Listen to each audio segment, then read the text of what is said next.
So what are some things that you would expect people to be living on? Besides, I mean, what's corn good for? Making corn whiskey. Yeah, well, it's eating, I mean, in terms of food, yeah, it's a staple carbohydrate. Make tortillas and bread out of it. Well, Maybe. they don't have that sophistication yet up in New England, that's what. So, I mean, in along the eastern seaboard, you're going to be producing corn, and corn is something that you can. How do you use corn? I mean, as a staple item. It's harvested when? In the fall. Why do you harvest it in the fall?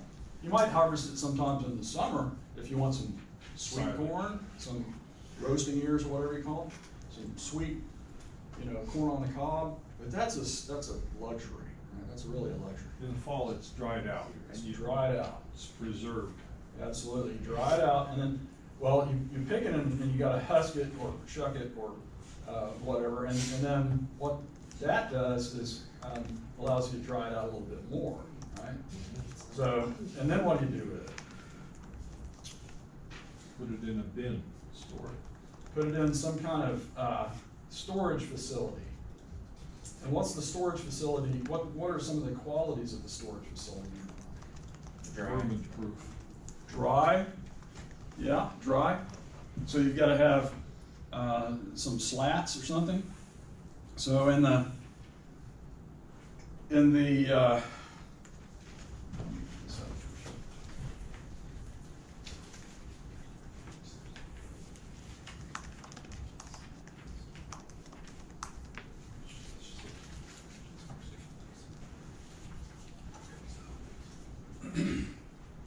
you've got to have that corn dried for it to be preserved and so that it's of any utility to you, right?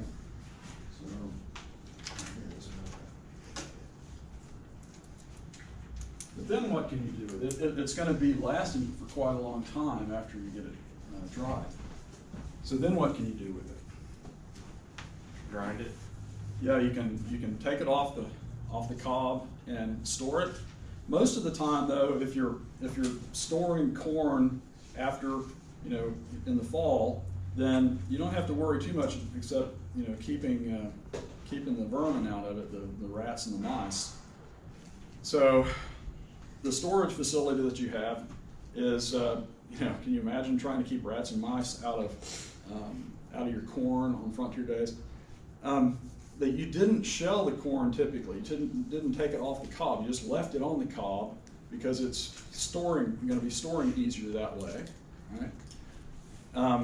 When you do use it, then you would shell it, and then usually grind it into cornmeal. Or you might shell it all at once and haul it to some place where maybe your neighbor has a grinder or a mill of some sort. Okay, so you would try to mill that corn into cornmeal, and then cornmeal is the staple. Right? Pretty much cornmeal is that's that staple crop. And remember, there's not any sugar in it. They don't have the luxuries that we have. So the type of cornbread that you're eating is not Jiffy cornbread from the store. It's not that half sugar, half corn flour stuff. It's the real deal, and nothing that's very luxurious. Well, okay, so we've got that. How about all those things that we eat, like fresh vegetables and salads and that sort of thing? Well, forget it, except in maybe the summer, maybe just a few months of the summer when you're able to produce it. Maybe you have a garden or something. Most farms had a house garden, and that was just kind of a luxury too for the warmer months. But outside of those warmer months, you're stuck with whatever you can preserve. So what can you preserve? What types of foods could you produce? What types of human, foods can you produce and then store for long enough time that, by the time they're rotting, you're ready to maybe plant your garden or something. Squash and pumpkins. Squash, pumpkins. Okay, good. You can salt meat, right? You can salt the meat. Yeah, I'm trying to get to meat, but thank you very much. What else? you all have gardens growing up? Well, they didn't can things in those days. They didn't can anything, that's right. They didn't have mason jars. They didn't have the technology to can yet. They didn't understand, it wasn't around. But they did have things like potatoes, okay? And potatoes you can store, as long as you keep them fairly dry and cool, then they will last for quite a long time. Onions will last for quite a long time if you keep them dark and stored and that sort of thing. Then we also said squashes, dried corn, cornmeal, okay? Anything else? So the fresh vegetables, yeah, you can't necessarily can those. Well, let's go to the meat, all right? What kind of protein sources did they have in places like New England, Pennsylvania, Virginia, Carolina? There wasn't a lot of variation there. They had like quail, right? Well, you know, if you're thinking of quail in the South, you know, if you're a quail hunter, Georgia is, you know, a great place to go, right? The Piedmont, Georgia, particularly. But that's something actually kind of new. The quail hunting of the Piedmont and of the South is largely an artifact of the demise of the cotton agricultural, the cotton belt. So after the turn of the century and after the boll weevil made cotton production less and less productive, less and less viable throughout the humid South, then a lot of cotton farmers got out of business in the humid South, and they moved their operations to the west, to Texas, to southwest Oklahoma, to New Mexico, to California and Arizona. And that's where most of our cotton in the United States is produced today, in the dry west. Why? Because the boll weevil doesn't do so well when you have rainfall below about 30 inches, okay? So, but you know, the whole humid South is terrible when it comes to, you know, the boll weevils just, you know, wipe them out. So what happened is a lot of cropland in the lower South and in the Piedmont, this area, you know, a lot of cropland was turned over to about two different things mainly.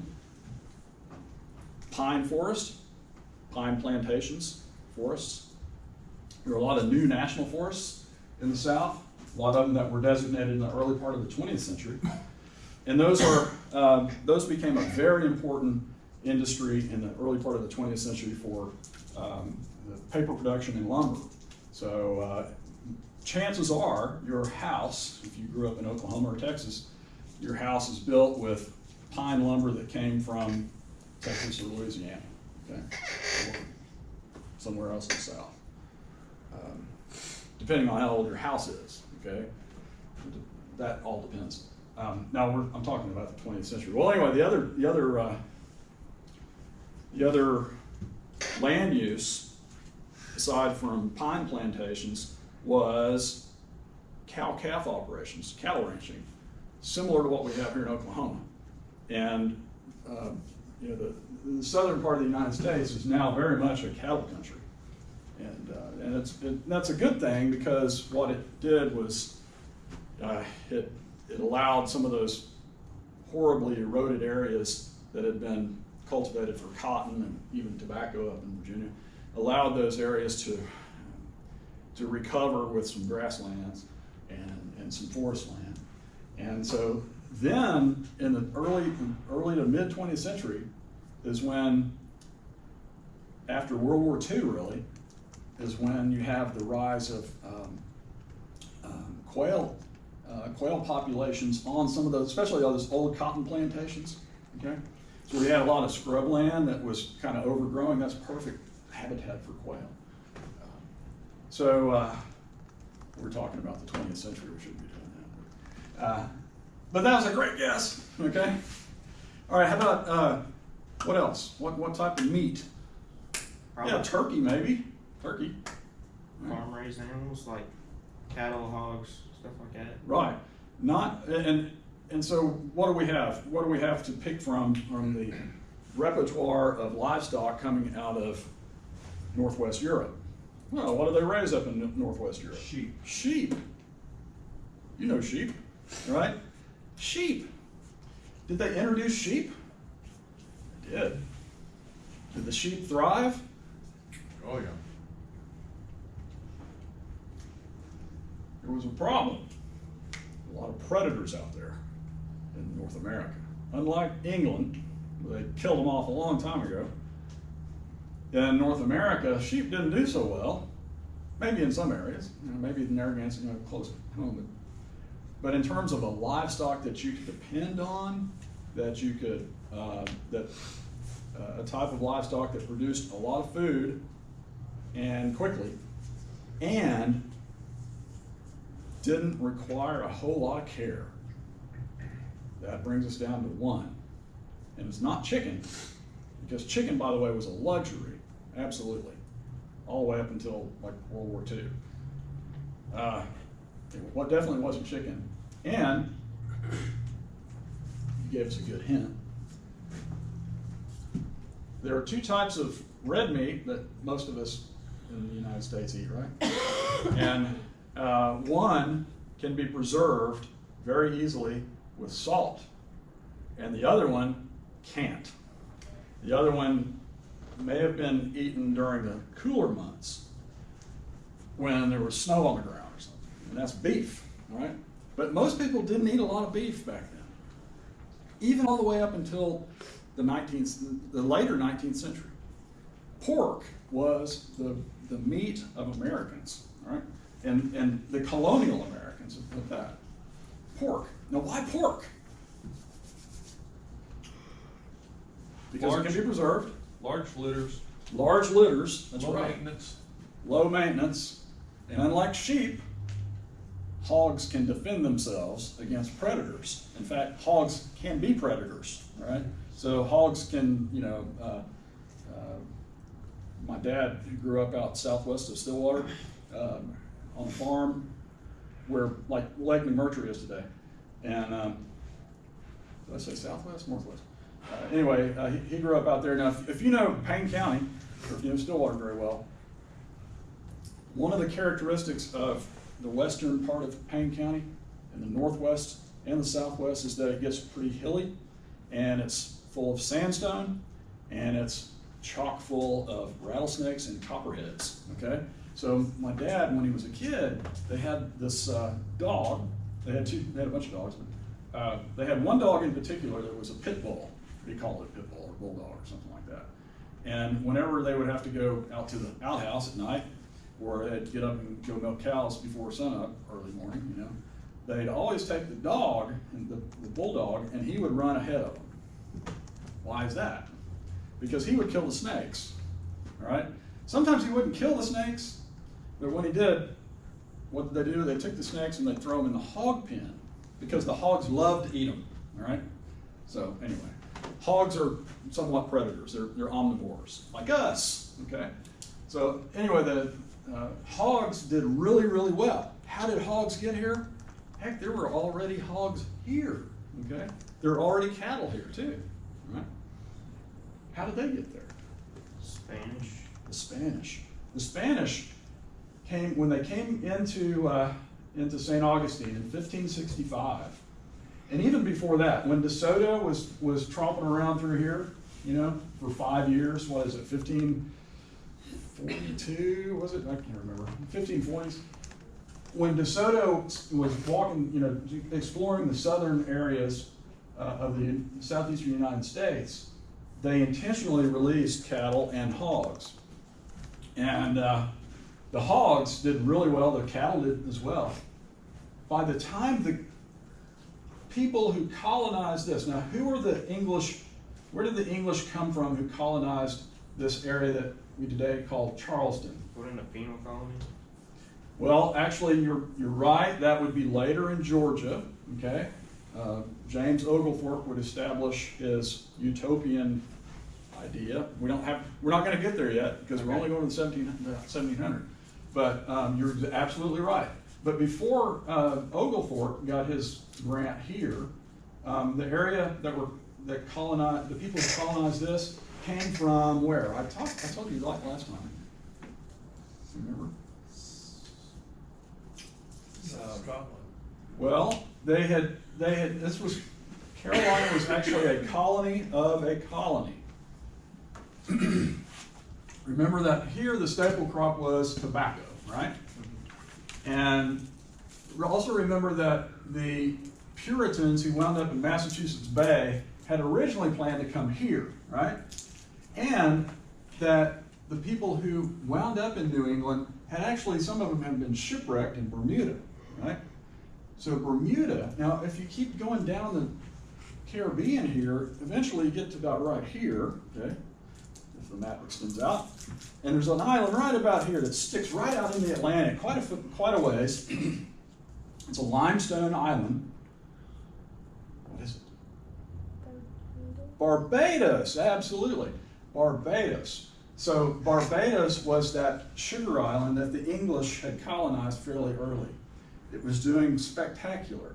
They were making lots and lots of money off of Barbados. The people in Tidewater, Virginia were trying to make something close to what Barbados was making, right?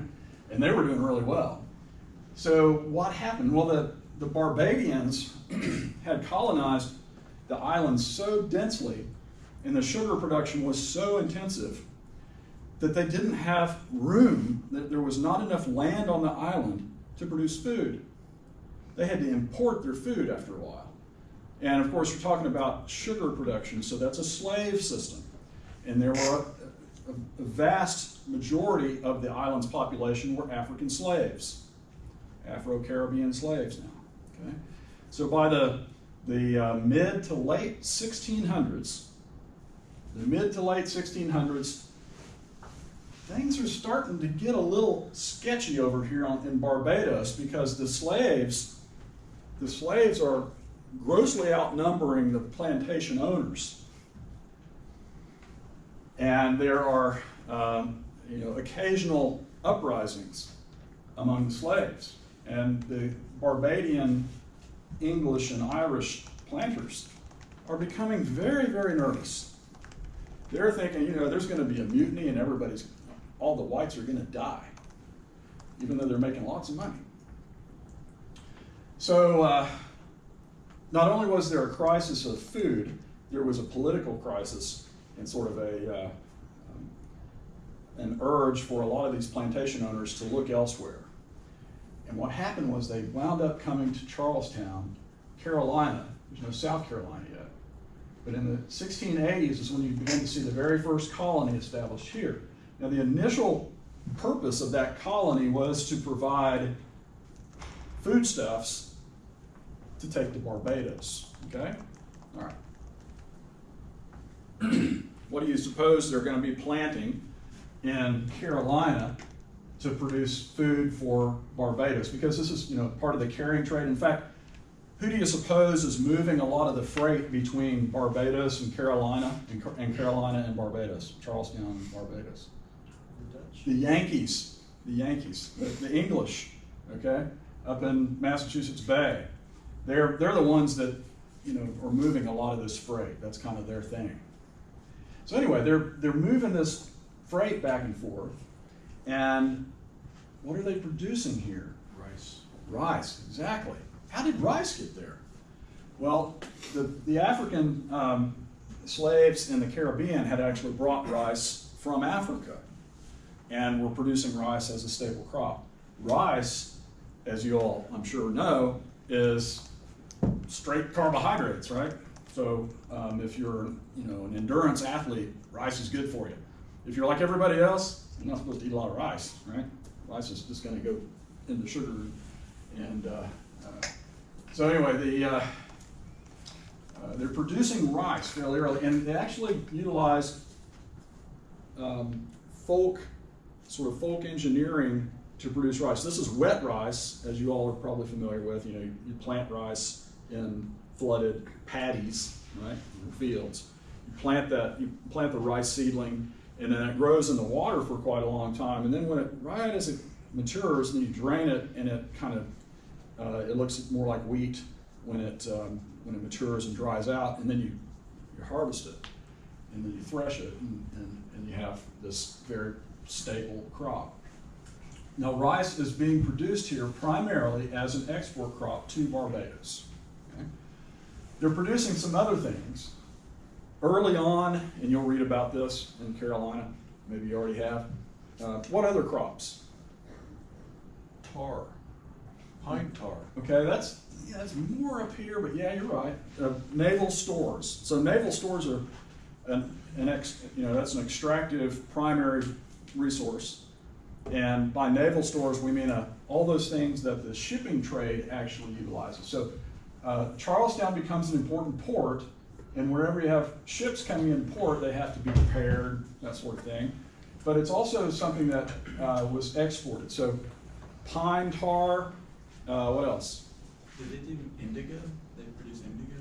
Yeah, that's the crop I was hoping you would say. But think of more North Carolina, and the reason I say that is, okay, what's the mascot for the University of North Carolina? Tar Heels. So tar, heel, okay. Pine tar, pitch, turpentine, other stuff that's produced from pine trees. That's all it really is. Resin from pine trees. So that's the crop, because there's a lot of longleaf pine all along the lowlands there.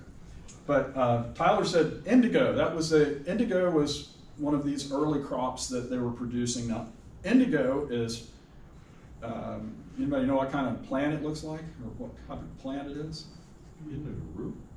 No, it's actually a shrub. It looks like a shrub, and but it's very difficult to harvest, as I understand it. What I've read is that it sounds a lot like tea picking, right? Now, if you're familiar with how tea is harvested, you have to pick the leaves one at a time. They have to be perfect. So it takes a lot of labor, a lot of intensive labor. But indigo, for some reason, was even worse, because indigo has to have a specific environment. The way that I understand it, it has to be kind of a swampy environment. So you've got, people have to be out in the summer heat in a swampy environment, a malarial environment, doing this. And of course, the English planters used slaves to do that. Okay. Now the English never colonized sub-Saharan Africa very successfully until the Gatling gun was invented, right? But that's not the reason. The reason they didn't colonize Africa very successfully is because malaria killed them fast.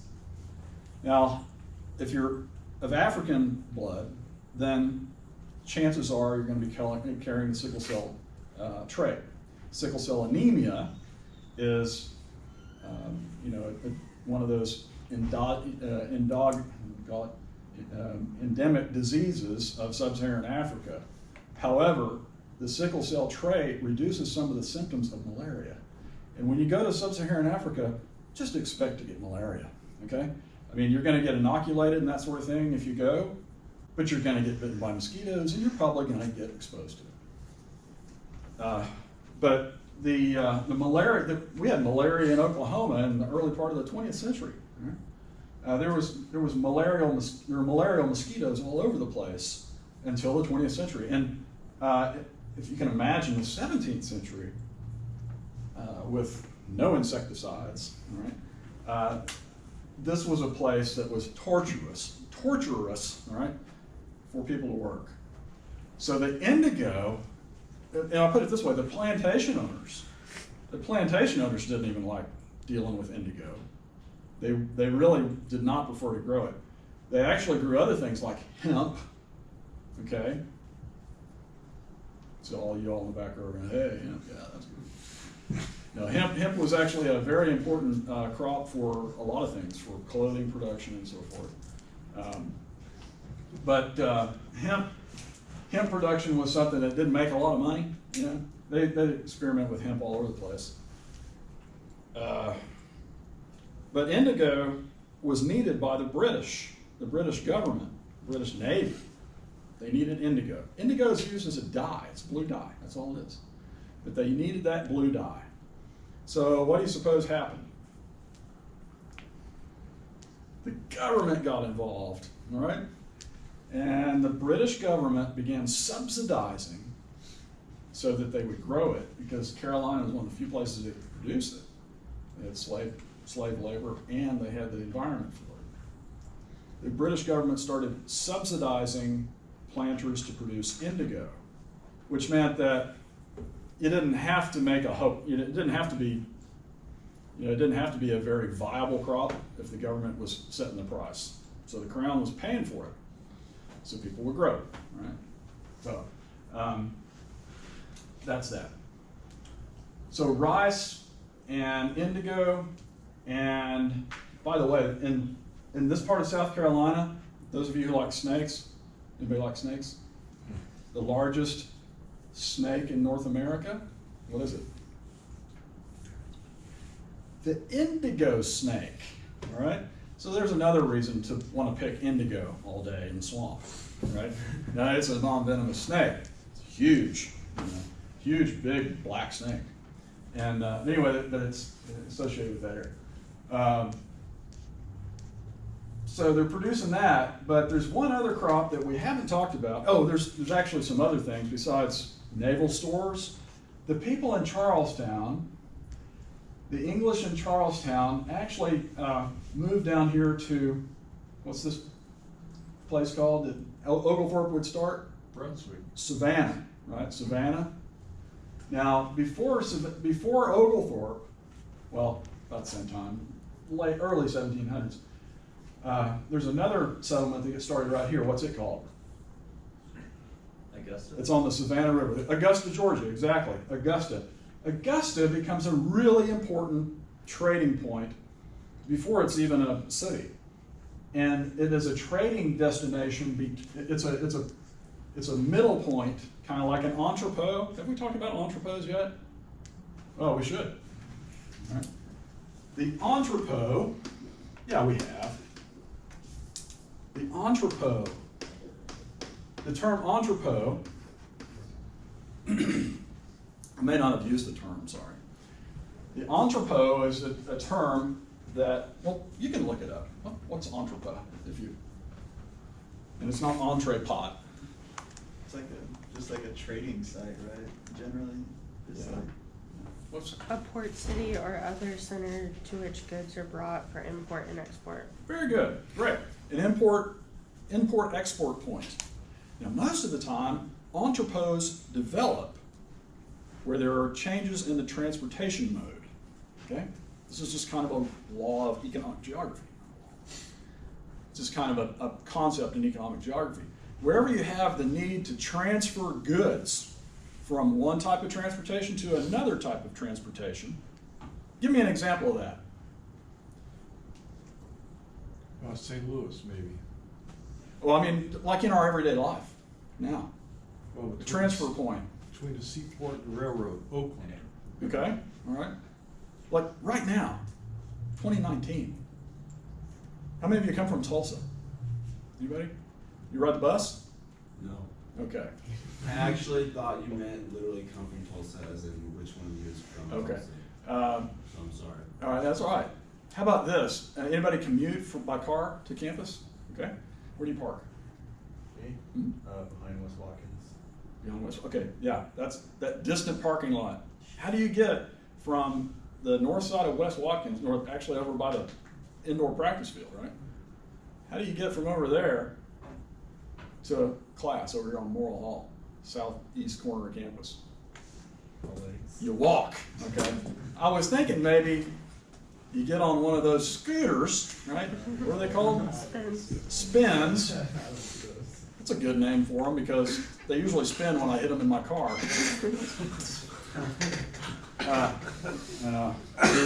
It's only happened, it hadn't happened yet, but it's going to. Anyway, I've been almost run over by some spins. And anyway, you know, oh, that's a bad example. Some of y'all wind up going to getting jobs after your degree is fulfilled, and hopefully all of you, because you're all going to be alumni and giving money to the foundation. But you're going to have a job, and so where do you suppose you're going to get your job? Perry? Glencoe? Perkins? No, hopefully you'll go to Houston or you'll go to Dallas, Fort Worth or something like that. Say you get a job, say you're in the fashion design industry and you get this fantastic job in Dallas, okay? And you have to work downtown Dallas. Right? Nobody wants to work in downtown Dallas. Right? So, and especially if you want to own a home, because to own a home you got to live about 50 miles away from downtown Dallas, right? And you got to commute. So, how can you get to downtown Dallas every single day? Well, there's not a subway. Well, there is a little bit of an electric train line now. But you might do what a lot of people do, and that is commute. And this happens, not so much in Dallas, but a lot of other large cities. The commute from the suburbs, early in the morning, you drive your car, you drive for maybe 30, 45 minutes, you park your car at this car lot, you hop on an electric train that zips you down into downtown, okay? Entrepot, right? The reason I said the bus, okay? If you're driving from Tulsa, you get off at that bus station thing, and then you can walk or jump on your spin scooter or whatever, right? So your transportation, sorry, we're wasting way too much time on Entrepot. But the idea here is, remember we talked about cities popping up along the fall line? In actually it's closer to this, but the fall line in the Tidewater, remember that? The fall line is where you can't move any goods upstream anymore because there's a cascade or a small waterfall. So you have to offload, move them around on a portage or a portage, load them up onto another boat, which goes upstream again. Okay? That's what Augusta is. Augusta is a fall line city.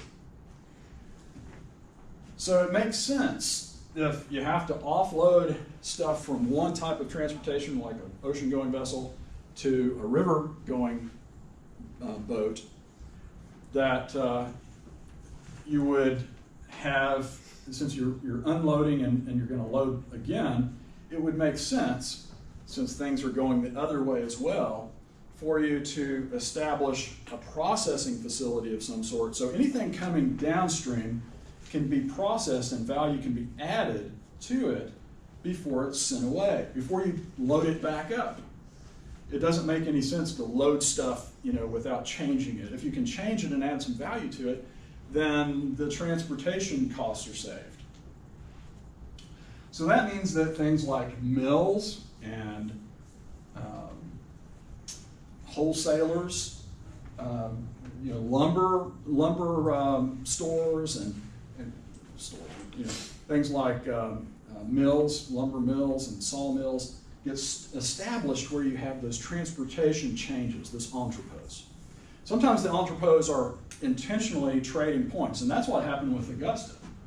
Augusta became a trading point, but what were they trading? That's the question. I'll give you a hint. I was kind of intentionally talking about venison this morning because I thought we might talk about this. So the idea is that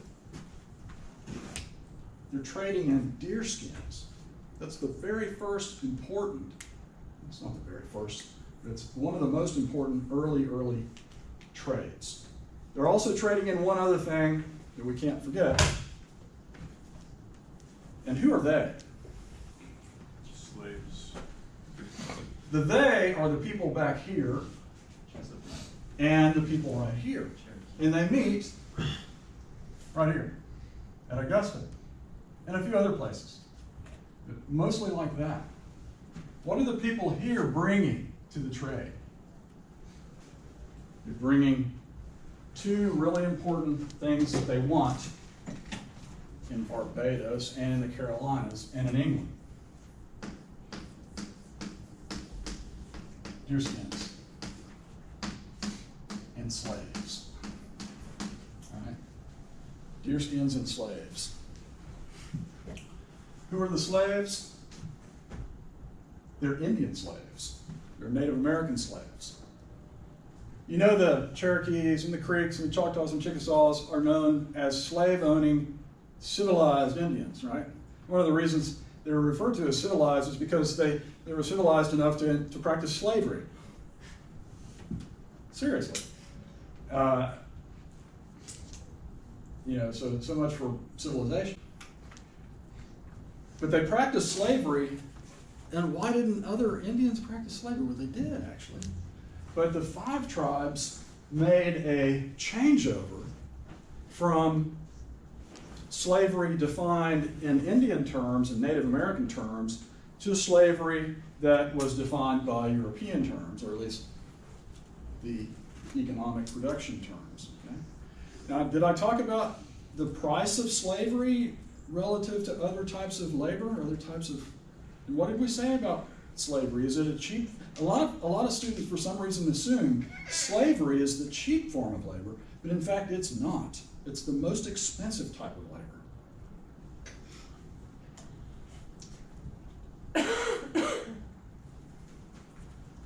The slaves are coming from other tribes.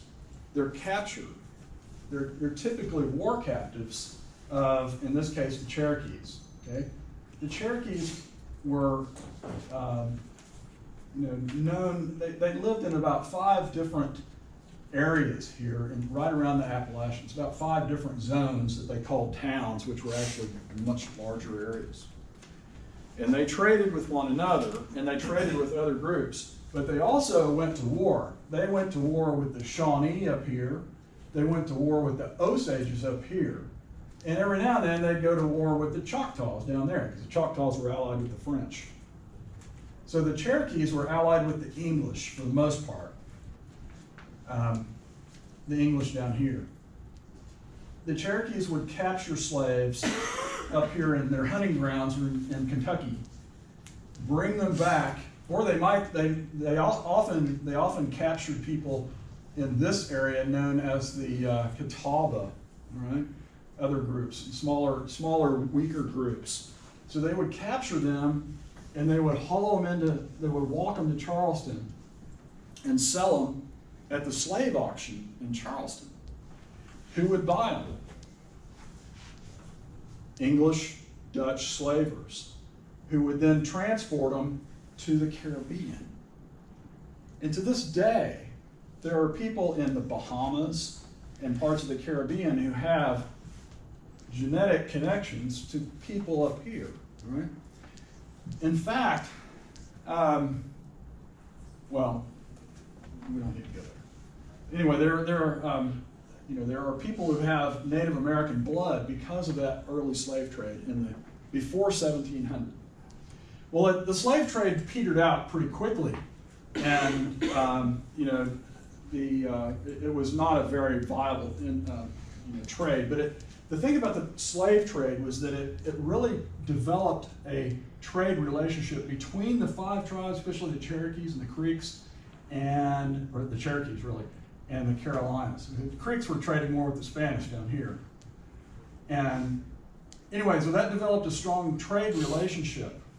What did the Indians get out of that trade?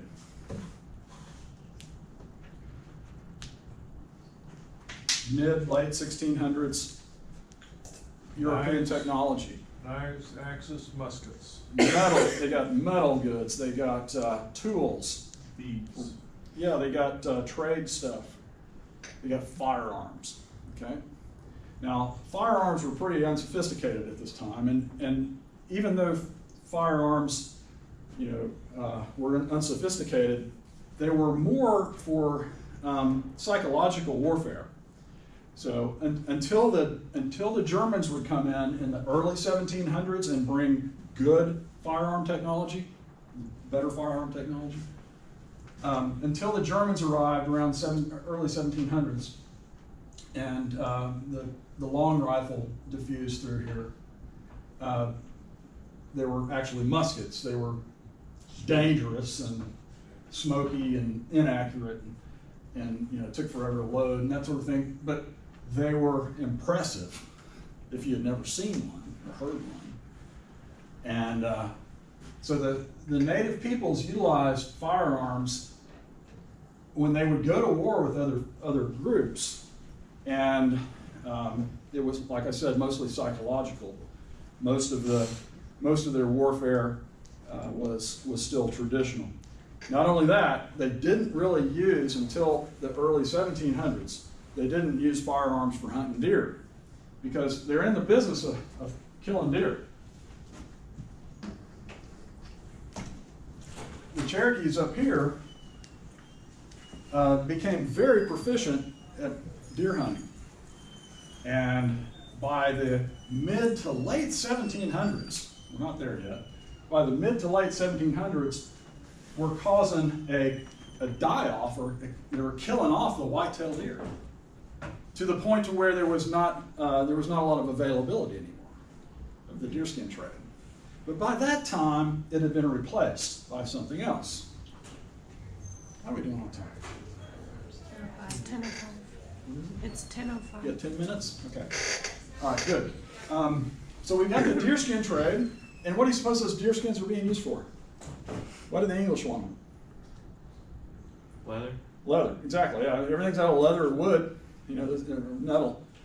But leather has all sorts of different uses, and of course, deerskin's a very elastic, soft leather, perfect, good stuff.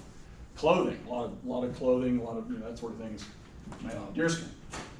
We'd also use the hair, in fact, and more in this part of the world, they would use deer hair because when you're processing the deer hide, you take off all the deer hair. So you've got you might think, well, that's just trash, right? Actually, they used that in the French areas as a building commodity. They actually used it to develop stucco, and so it was actually in demand, strangely enough. But there is another crop, and that is cattle.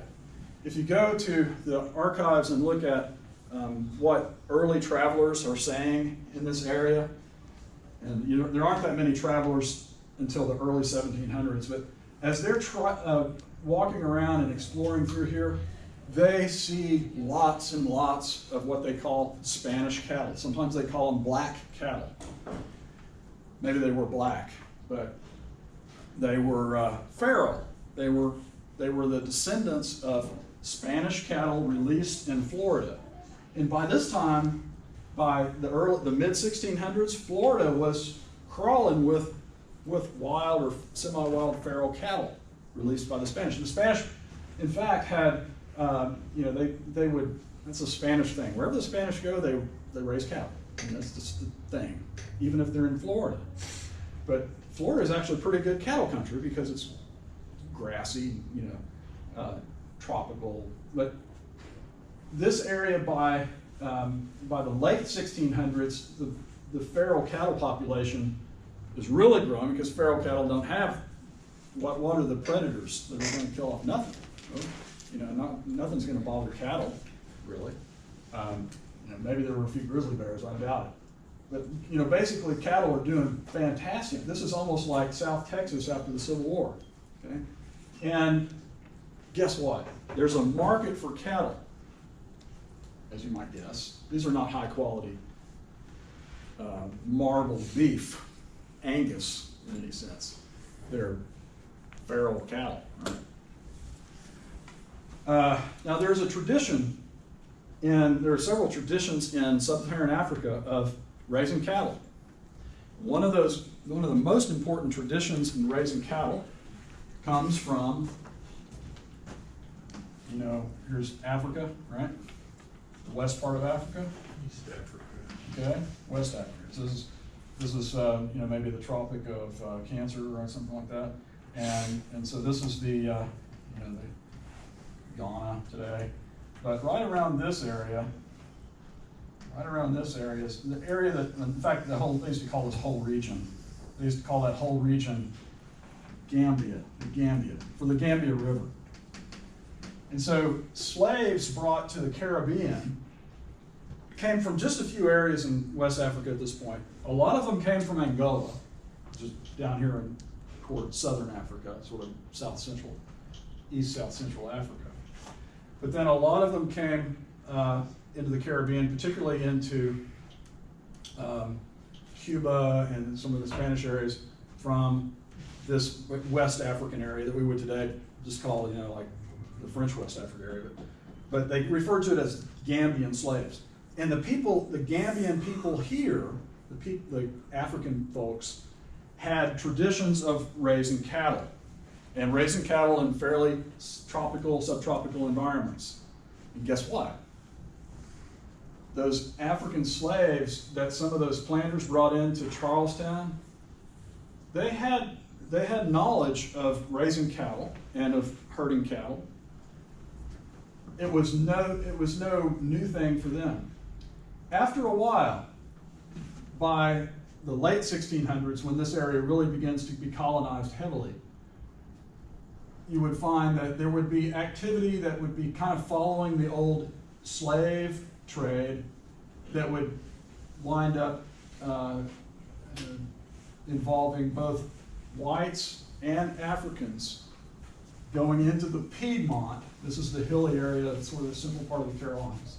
They would go into the Piedmont and they would round up cattle and they would drive them back along cattle roads, they would actually pin them up in what they called cow pens, okay? They didn't have the term corral, it's Spanish. They used the term cow pen, and they would round them up, and then when they got enough, they would drive them into Charlestown. Charlestown was an early cattle town. At Charlestown, they had slaughterhouses. They would slaughter the cattle, but you know, cattle or beef is not very viable when you store it. So how do you think they stored it? I got a haircut yesterday. Smoke it? Nope. Salt it? Kind of. They would take barrels full of brine, salt, and they would drop halves, the sides of beef into those barrels and seal them up, basically pickling it. So pickled beef. So they would seal those big barrels of salt pickled beef, load them onto ships, take them down to Barbados with loads of what? Rice, beef. So those were the protein and the carbohydrates for the sugar colony, the slaves in the sugar colonies. And it began, the very first cowboys, okay, the term cowboy was actually referred to as slave, who is rounding up cattle. Did they use horses to round up cattle? No. It was all by foot. Did they have, what else do our Great Plains cowboys use out when they're branding or cutting calves or whatever? Lasso. Ropes. Right? The Spanish introduced that. They didn't have anything like lassos or lariats or ropes to work with cattle. They did not use horses. It was all on foot. They used long canes and that sort of thing. But for the most part, this was driving cattle by foot to the coast. But this was the very first Afro-Anglo cattle business in the American South. It precedes any Spanish cattle raising in Texas or Mexico, or at least northern Mexico. And that's probably about all I have time for. So cattle, deer, slaves, Carolina, rice, indigo, pickled beef.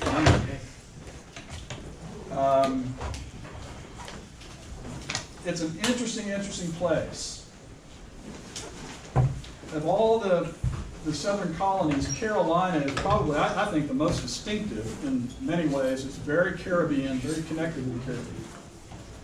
So anyway, we'll come back on Tuesday and try to wrap everything up.